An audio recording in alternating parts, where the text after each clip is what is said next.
Ça moi dans 10-15 ans. Moi ouais comment petit nous yo pas prendre comment pour plimer ti poule puisque toute viande n'a manger vini encaisser tout glacé. Moi ouais comment jeune femme ou jeune garçon pas konn kembe laye parce que poids tiri maï tout fini dans sac pa yo en quantité. Moi saisi ou ti moun qui pas konn si c'est poule qui ponze. M'a regarder moun qui pral parent qui pas konn comment pour yo faire même yo citronnade parce que dans enfance yo celle ça yo te connaissait acheter qu'est-ce tout préparé. Moi ouais ti moun qui pas konn si c'est bœuf qui bailette.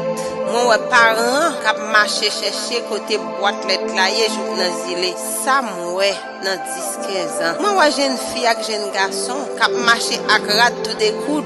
Moi ouais jeune fille avec jeune garçon qui marcher ak rat tout déchiré. Moi ouais jeune qui marcher ak chemise yo sans bouton, une série de boutons dans la short parce que pépé pas ka réparer. Moi ouais moun qui pas konn c'est travail pour yo travail pour yo manger. M'a regarder moun qui pas konn c'est travail pour yo travail pour yo manger. Adieu et ça moi dans 10-15 ans. Sinon pas souké kon nous. Moi ouais moun qui n'a besoin k'ap marcher mandé. Moi ouais moun k'ap chercher de l'eau mais qui pas konn c'est en bataille ap joindre de l'eau. Moi ouais moun k'ap chercher de l'eau dans camion, dans bidon ak dans sachet. Moi ouais dans 10-15 ans. Mes amis moi ouais haïtien si on pas mettre tête nous ensemble pour nous changer ça.